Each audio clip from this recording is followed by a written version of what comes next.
We've already explored how ancient India was a land not of myth, but of wealth and wisdom.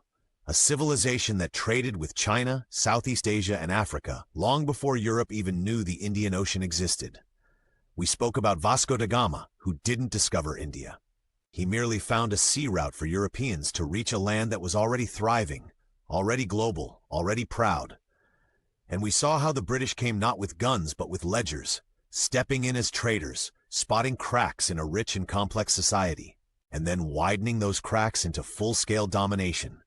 They didn't just loot India's gold, textiles, and spices. They tried to loot something deeper, its memory. But India's story doesn't begin with colonization. It doesn't even begin with conquest. It begins with ink on palm leaves, chisel on stone, and wisdom passed down through the written word. It begins with texts and inscriptions that recorded science, ethics, surgery, astronomy, governance, and life itself. In this episode, we'll go deep into the ancient texts that shaped Indian civilization, from the Vedas to the Thiruvalluvar, from the Arthashastra to temple inscriptions. And we'll uncover how this vast knowledge was preserved through centuries of invasions, destruction, and cultural erasure. They tried to erase it. But the script of a civilization is not so easily burned. A civilization that never needed discovery.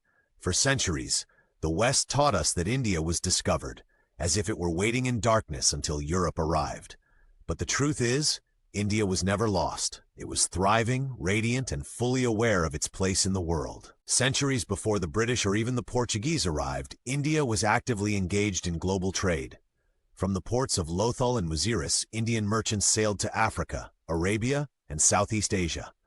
Roman coins were found in Tamil Nadu. Indian spices were known in Egypt. Fine textiles from Bengal and silk from Kanchipuram were prized across Asia. When Vasco da Gama reached Calicut in 1498, he didn't step into a primitive land. He walked into a sophisticated trading hub. India was rich in resources, knowledge, and global networks. Da Gama didn't discover India. He found a sea route Europeans could exploit. The British, too, came to trade. But what they saw was more than just spices and silk. They saw mathematics, astronomy, and literature far beyond what they had expected from a colonial people.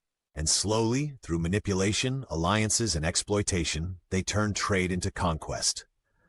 But behind India's wealth stood something even more powerful, its intellectual foundation, built not by invaders, but by its own scholars, teachers, and poets. And that's the story the colonizers didn't want the world to know.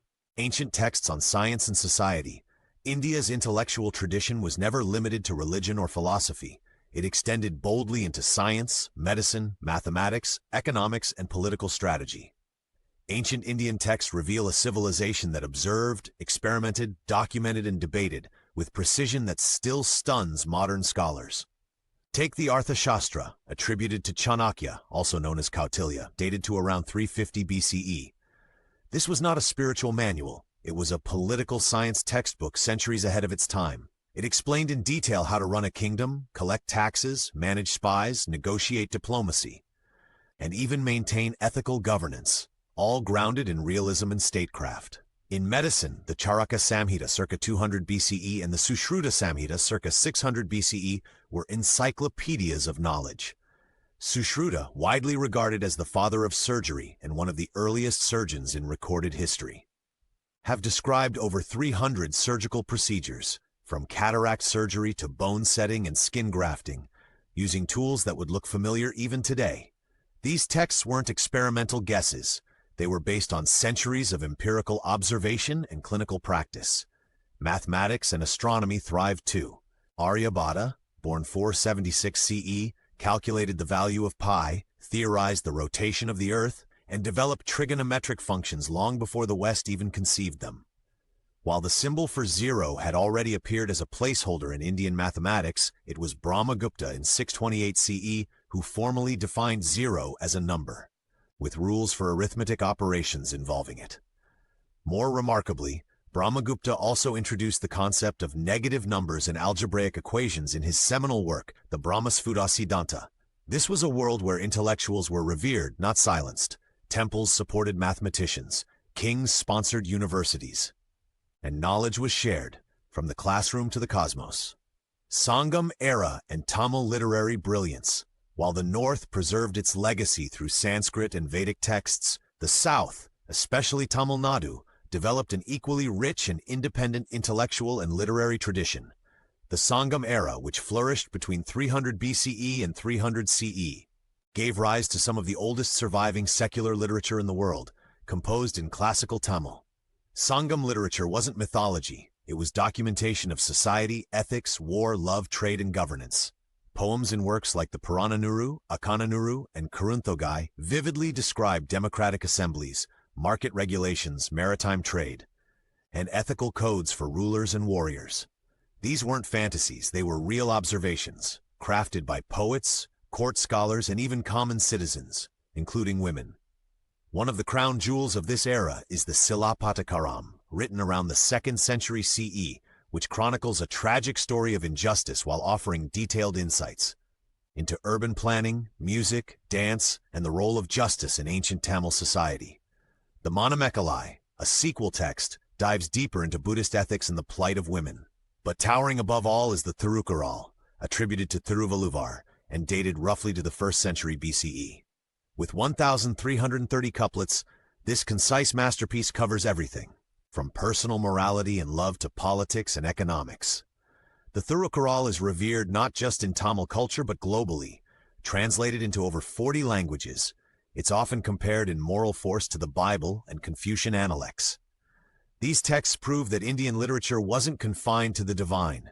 It was rational, humanistic, and deeply rooted in lived experience, centuries ahead of its time. Inscriptions and temple archives. India's commitment to recording knowledge wasn't limited to palm leaf manuscripts and poetry. It carved its truths into stone, engraved them on copper plates, and etched them into the very walls of temples and caves, creating a civilization where history was not just written, but embedded in the land itself. Between 600 CE and 1600 CE, thousands of inscriptions appeared across South India in Tamil, Sanskrit, Kannada, and Telugu, documenting land donations, taxes, irrigation systems, royal decrees, legal disputes, trade partnerships, and even the names of teachers and students in temple-run schools.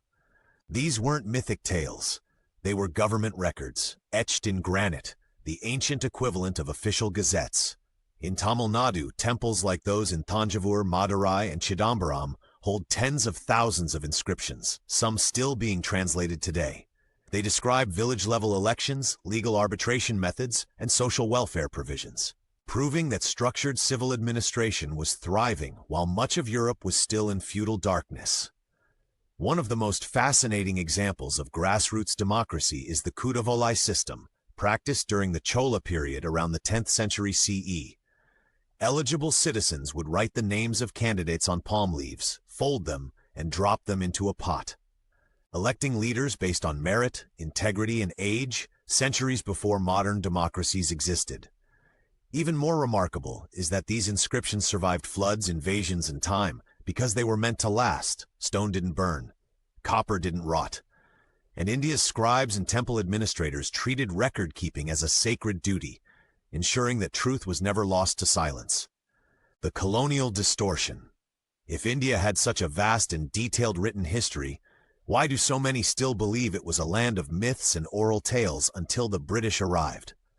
The answer lies in one of the most deliberate cultural erasures in history: colonial distortion. When the British began their conquest of India in the 18th and 19th centuries, they didn't just aim to control land and wealth. They needed to dominate the Indian mind. To justify their rule, they painted India as backward, illiterate, and superstitious. And to make that lie believable, they had to ignore or erase centuries of written knowledge that proved otherwise. Thomas Macaulay, in his infamous 1835 speech, stated that a single shelf of English literature was worth more than all the books in India. His goal was to create a class of persons Indian in blood and color, but English in taste, in opinions, in morals, and in intellect. Under this mission, English became the language of power, and India's own languages and texts were deemed primitive. Colonial administrators labeled Sanskrit as inflexible, Tamil as barbaric, and ancient scripts like Grantha, Modi, and Brahmi were ignored or misunderstood. Thousands of palm leaf manuscripts were taken to Europe, where they gathered dust in libraries, many still untranslated. Others were destroyed, considered irrelevant or pagan. British education policies dismantled India's traditional gurukuls, madrasas, and temple schools, replacing them with institutions that prioritized loyalty over literacy. It wasn't just history they rewrote identity, convincing generations of Indians that their ancestors had nothing to teach and everything to learn. But the texts remained, hidden in temples, homes, monasteries, and memory, waiting to be remembered. How India preserved its history through invasions? India's ancient knowledge didn't survive by luck. It survived because generations of people, kings, monks, teachers, mothers, and even farmers, fought to protect it. Not with weapons, but with devotion, ingenuity, and sacrifice. For over 1,000 years, India faced wave after wave of invasion, from the Persians and Greeks to the Arabs, Turks, Mughals, and finally the Europeans. With each new power came destruction. Libraries were burned, schools were shut, manuscripts were lost.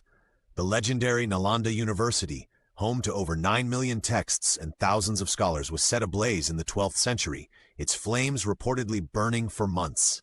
But the knowledge didn't vanish with the fire. The Indian subcontinent had long prepared for something worse than war: forgetting. So they made knowledge indestructible. When kings and kingdoms fell, families became libraries. Palm leaf manuscripts were stored in wooden boxes sealed with neem oil and turmeric, hidden in temple vaults or buried beneath shrines. Some were carried across mountains or passed secretly between generations. Teachers recited entire texts orally when writing was too dangerous, and women memorized hymns and ethics to preserve them in song. Temples were more than places of worship. They were schools, laboratories, courts, and archives. Thousands of inscriptions carved into their stone walls recorded land grants, trade routes, educational systems, taxes, and even democratic elections, like the Thiruvalluvar system in the Chola Empire. In the south, Siddha medicine, one of the oldest holistic medical systems, was preserved through both text and tradition. Practiced for over 2,000 years, it integrated herbal science, alchemy, and spiritual wellness. Though often ignored by colonizers, Siddha knowledge was kept alive in Tamil households and passed down through lineage-based oral training, guarded like family treasure. In the Himalayas, monks created hidden chambers in monasteries to protect Buddhist scriptures. In Kerala and Odisha, families preserved their expertise in Ayurveda and astronomy through private manuscripts, recitations, and rituals, resisting colonization with culture. Even during the British Raj, when indigenous schools were dismantled and Indian languages dismissed, underground learning continued. In homes, under trees, in whispers. Because they believed one truth above all: a civilization lives only as long as its memory does. And so, against all odds, through fire, war, and silence, India remembered. Why this matters today. India was not waiting to be discovered. It was not an empty slate or a land of wandering mystics in need of civilization. It was a place of calculated governance, scientific inquiry, moral philosophy, and documented legacy, centuries before the printing press or colonial empires ever existed. And yet, for generations, people have been taught to believe otherwise, that India's contributions were mystical at best, irrelevant at worst, that it was a nation of beggars until colonizers brought order. But the evidence carved into stone, inked onto palm leaves, and etched in memory says otherwise. The Vedas, as early as 1500 BCE, taught sound, medicine, and cosmology. The Thiruvalluvar, around 1st century BCE, gave us ethics that transcend religion. The Arthashastra showed statecraft while others still battled over tribes. Brahmagupta gave us zero, negative numbers, and algebra. Sushruta detailed surgeries we still perform today. Bhaskara touched the edge of calculus 500 years before Newton. India was not just ancient, it was aware, observant, and intentional. But the tragedy is not just that these truths were buried. It's that many Indians themselves were taught to forget them. Colonial distortion made us question our own legacy, our own languages, and even our own intelligence. But today, that tide is turning. Historians, linguists, and common citizens are rediscovering manuscripts, decoding inscriptions, and reclaiming a legacy that was never truly lost, only silenced. This matters not because of pride, but because of truth. A civilization that remembers its roots doesn't just protect its past, it shapes its future with confidence. If stories like this inspire you, don't forget to like, share, and subscribe to History and Beyond. We bring you the forgotten truths of ancient civilizations and the people who shaped our world. Subscribe now and join us as we uncover more voices lost to history and the knowledge they left behind.